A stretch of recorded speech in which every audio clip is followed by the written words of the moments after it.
Can everybody see this? And I can't see the chat, unfortunately. Yeah, it's working well. Great.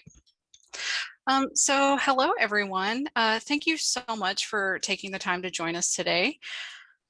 This is COVID-19 and the shift to interactive asynchronous infolit modules. Try saying that 5 times fast.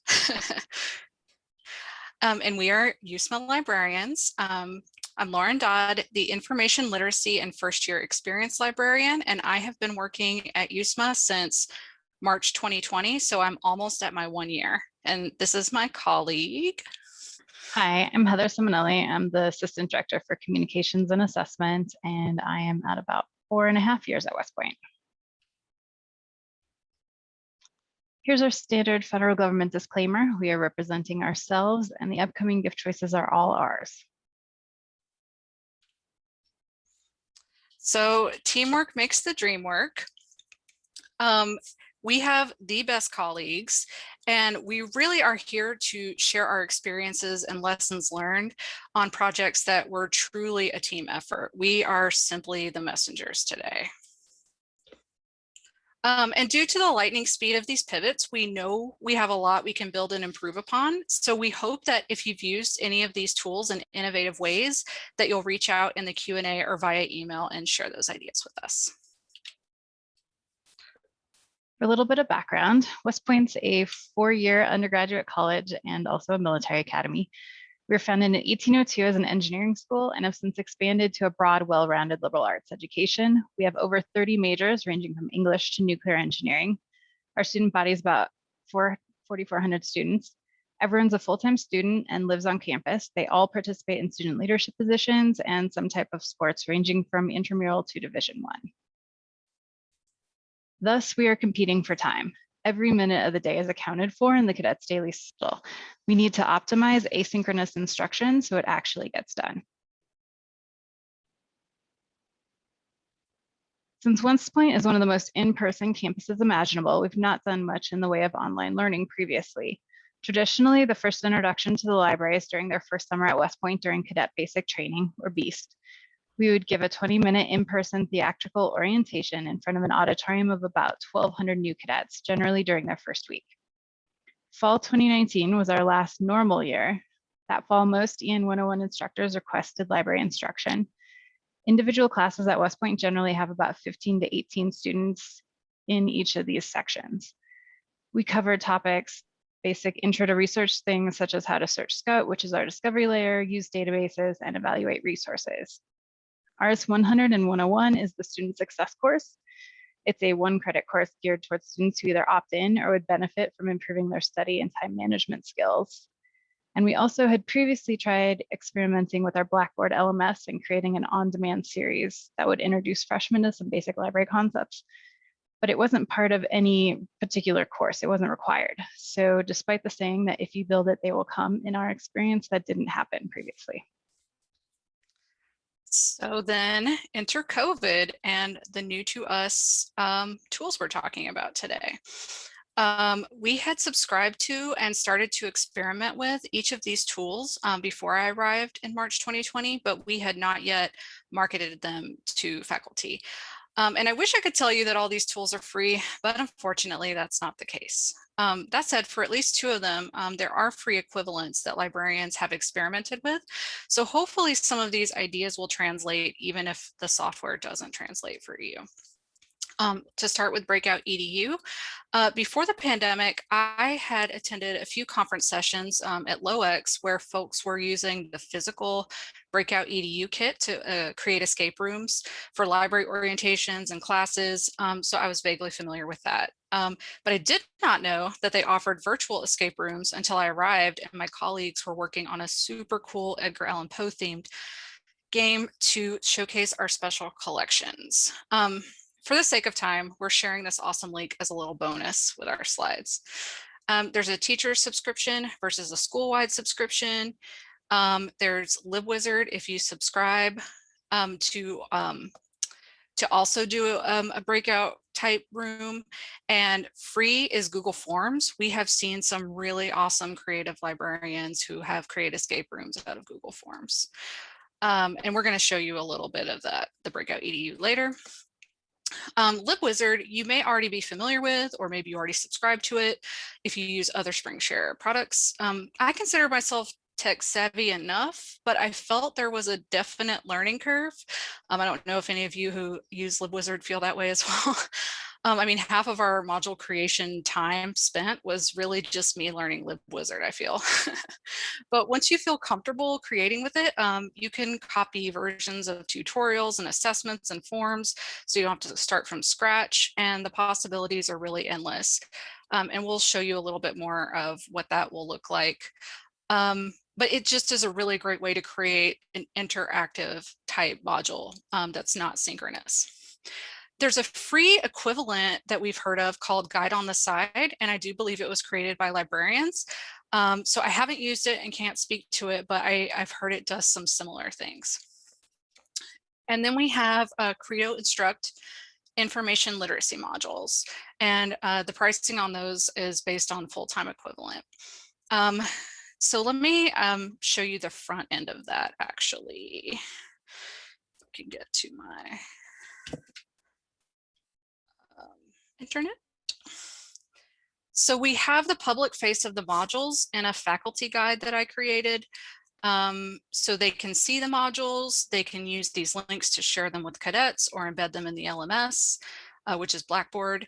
And I'm able to share the backend embed codes with them if needed. I've also embedded individual modules in some LibGuides for classes we taught synchronously to enhance the class, the in-class virtual instruction. And as you can see, there's just, you get all of this with the full subscription, all of these different information literacy topics. And I'll show you what that looks like within the module itself. So they're pre-created, they map to the ACRL framework, and we just think that they're a really good product. I had no hand in ordering them because they were here before I got here, but we really hadn't started using them. And so to go back to the back end, another really great feature of these, aside from just having all of these ready-made information literacy videos and tutorials, is that you can get access to the back end with reports. So you get enrollment reports, assessment, and engagement reports, and you can construct those any way you want. As you can see, we have many options for data sorting. So there's sort by question, answer, learner, course, data ranges, instructor. And here I am in my screenshot hovering over a specific question, how many scores were submitted, the correct number and the incorrect number.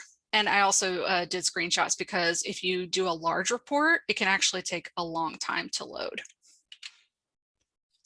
Back to you, Heather. So as we talked about our traditional orientation during cadet basic training during those first couple weeks, the new cadets are also doing testing by the academic department, such as math and foreign languages for assessment and for placement purposes. So last summer, due to COVID, this was made shorter, so there was an academy-wide shift on how to still conduct these assessments and complete the military training that they had to complete. A big win came when our colleague Laura Mosier asked if the library could join in on this Blackboard course that contained the links to all the mandatory new cadet testing, and they were told they had to complete this before they arrived. So we transitioned our traditional presentation to a few short orientation videos and also included the Credo information literacy pre-assessment. We used the baseline version, and we found that our new cadets average was about 64% with a high of 90%, which gave us room to grow as well as an understanding of what they needed to work on. We also added our own question to gauge some baseline competencies to help us prioritize when we plan library instruction, which is what you're looking at right now. The great thing about this pre-assessment is also the opportunities we now have to measure improvements in the future as they progress at West Point. So as with many pivots, looking back, it's probably better because they were able to complete the library orientation and testing at home where they were relaxed instead of in a huge auditorium where they're stressed out and sleep deprived.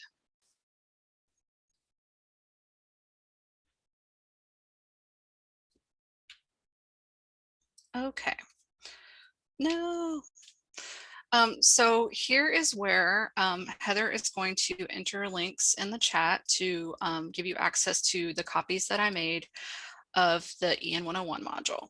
A little bit of background for this project. As Heather mentioned, our English liaisons typically teach around 60 sections of EN 101 in a semester, fall usually. So once we knew this class was going to be happening virtually but not synchronously per the EN 101 course director, we plotted what form that might take. And I volunteered myself as tribute to put my fledgling LibWizard skills to the test, and my colleagues were acting as the subject matter experts to help craft the learning outcomes and the questions that we asked them.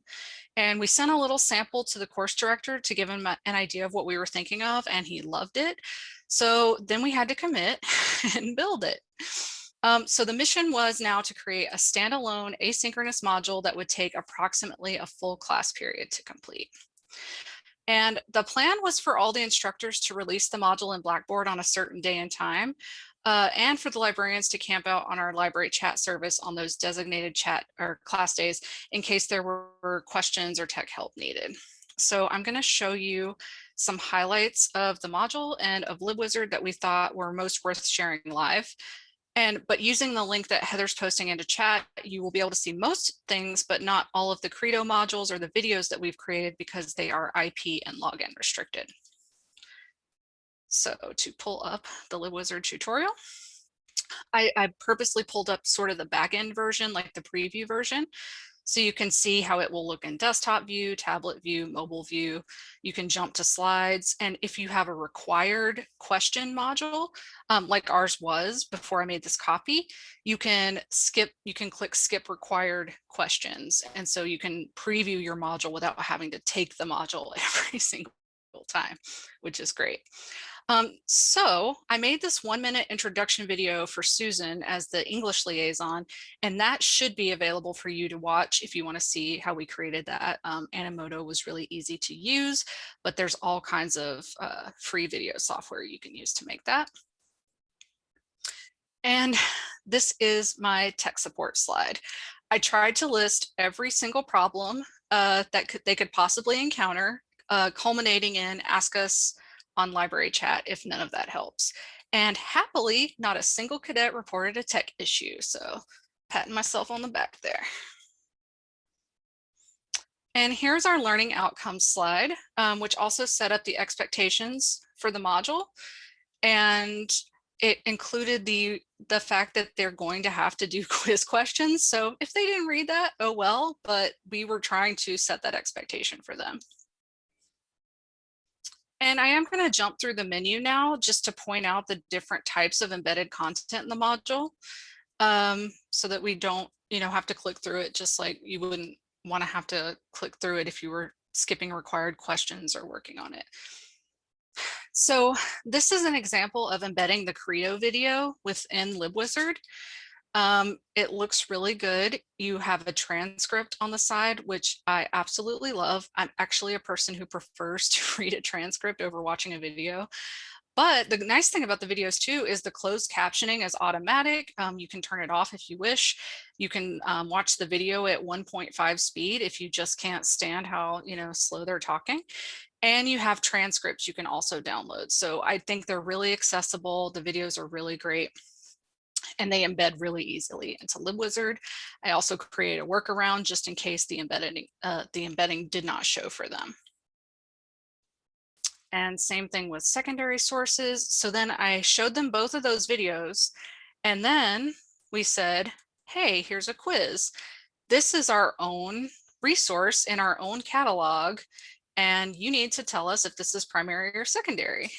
And I gave them a hint that if they accidentally skip the videos, hint, hint, because there was nothing stopping them from doing that, you can click previous slide to go back or navigate through the menu. So I thought I was pretty slick.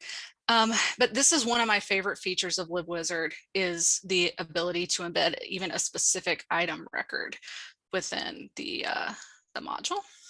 So we had a few quizzes with our own sources. We had a few more LibWizard tutorials.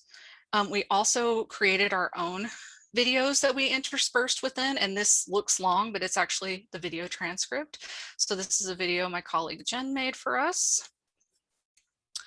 And then we also had my very favorite feature of LibWizard, which is the fact that we can make them search in this box and it doesn't leave the page. It'll just do the search and then they have to answer questions about it. So I love that they have to actually interact with this module instead of just passively watching videos and then eventually answering questions about them. They are forced to interact with our catalog and look at the results and use the limiters and all of those things. And so those are my biggest favorite features. Again, we were following the track of what they would normally do in their English 101 class. And then we included this little clear-cut case of attempted murder, this fun little slide where the English liaisons would normally talk about certain things at the end of class, library features, databases, other things that they should know about. And we kind of wanted to include that somewhere in the module. So this is where we did that.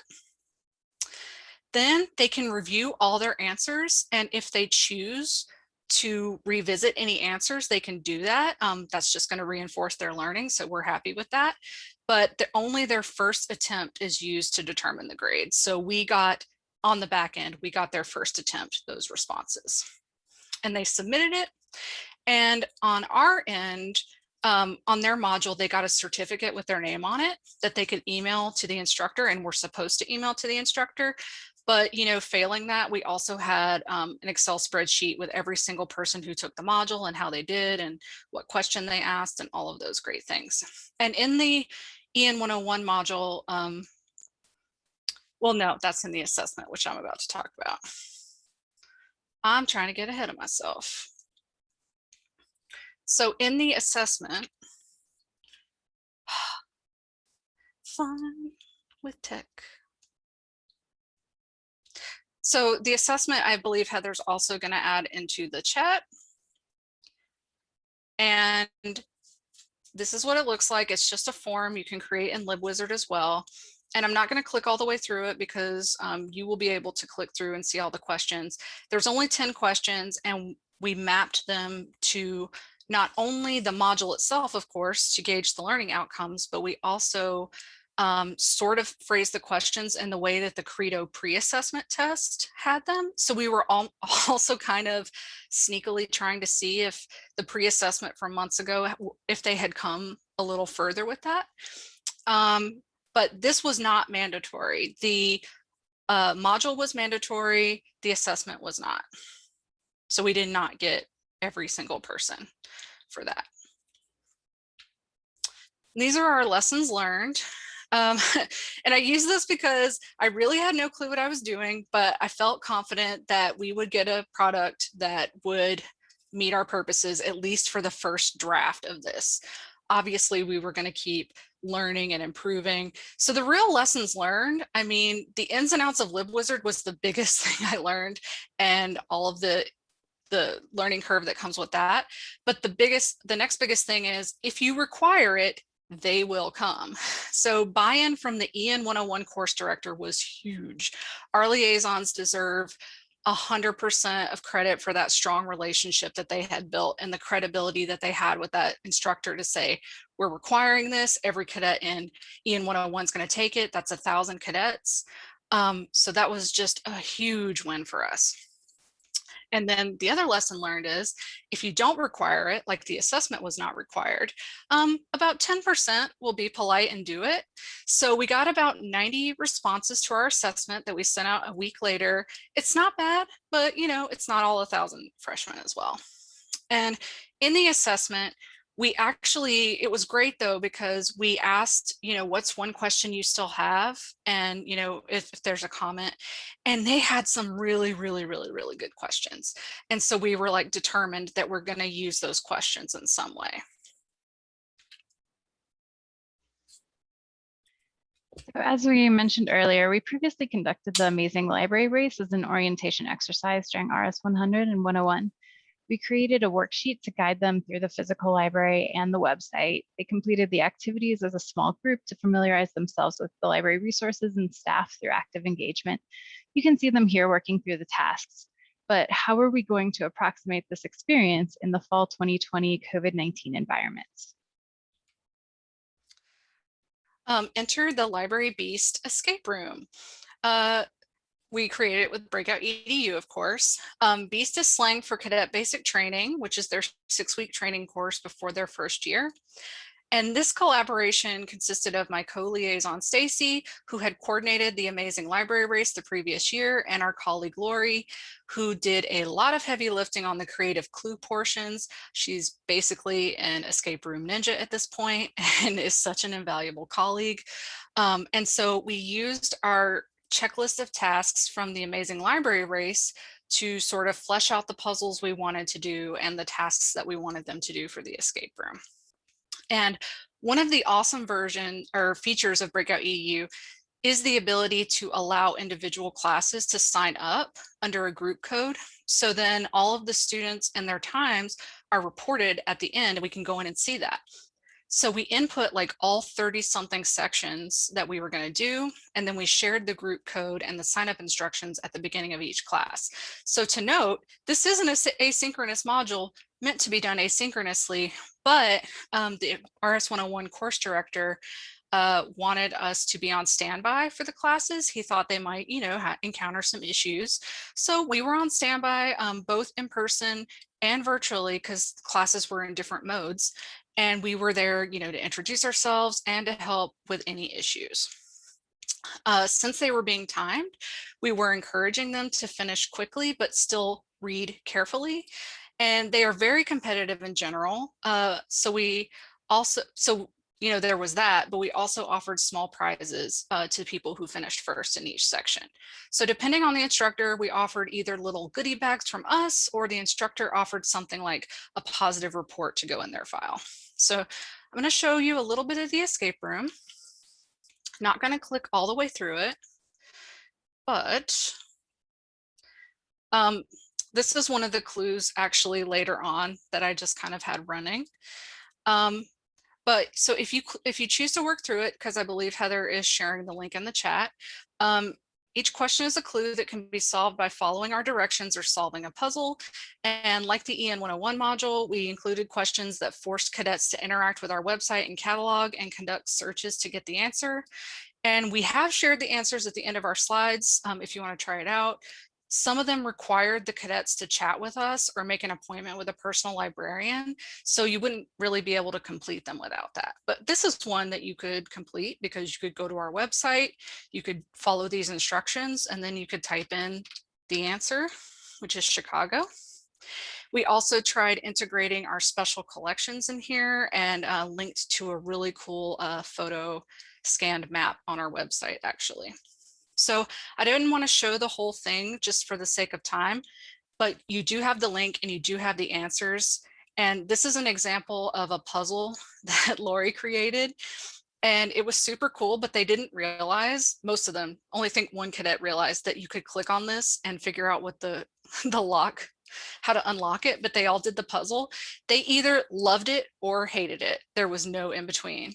But I think more of them loved a puzzle than not. So the lessons learned for this, reading really is fundamental. Almost all the questions that cadets had were answered by prompting them to read the instructions more closely. But they were rushing to finish for the prize, so that was half our fault. Another lesson learned, BreakoutEDU, they had a lot of technology issues, but that was in the fall, and we hope they've been resolved by now. So not trying to badmouth them, but we had a lot of tech issues. We had some workarounds we did. It all worked out in the end, and I'm hoping that they've had a little more time to build up their support. And this is not exactly a lesson learned, but our favorite quote from a cadet was when he told me after he completed it, "That was almost fun." And another cadet was offended on my behalf, but I assured him it was fine because that was our exact intention, to slip information literacy into a gamified class like spinach in a smoothie. So here's our future plans. So we did create an FAQ, or we're starting to, based on the student questions and comments from the assessment. Here's a couple examples of what we've been doing. So we actually have the one on citations running on our digital signs in the library right now, along with a link on our website, the homepage, to get to our citation page. We'd also like to experiment with flipped classroom. It'd be great to use the EN 101 module for our foundation and then have really focused in class or synchronous class time. We'd also like to embed some of these modules into the LMS for classes where they're actually required. Potentially create an HI 101 module to support synchronous instruction. And depending what the fall semester looks like, we may tweak the escape room or figure out how to work that into our in-person classes. So this was a lot of information. We're happy to answer any questions or follow up via email because we're getting close to time, but thank you very much. Thank you.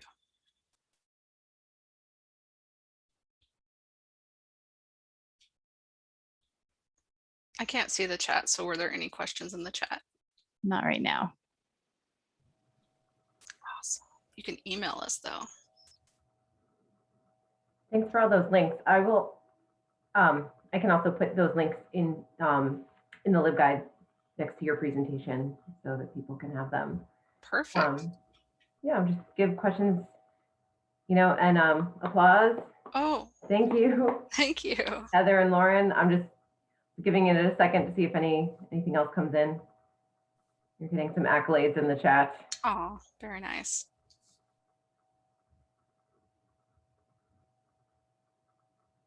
That sounds pretty cool. That's the first time I've ever wanted to go to West Point.